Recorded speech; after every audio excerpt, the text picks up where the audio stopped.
বিয়ের পর মেয়েরা কিভাবে বদলে যায় তা চোখে পড়ে না প্রথমেই, কিন্তু যিনি ভালোবাসেন তিনি দেখেন প্রতিদিন একটু করে খুলে যায় যেন কোনো লুকানো বসন্ত। চোখে আসে এক মায়াবী দীপ্তি, চলার মাঝে নরম একটা ছায়া।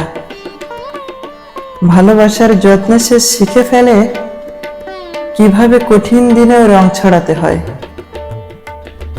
তার হাসি হয়ে ওঠে বাড়ির সবচেয়ে নিরাপদ গান, তার নীরবতা জড়িয়ে ধরে সন্ধ্যার আলো। স্বামীর মমতা, বিশ্বাস আর নির্ভরতার ভিতর সে নিজেকেই খুঁজে পায় নতুন করে।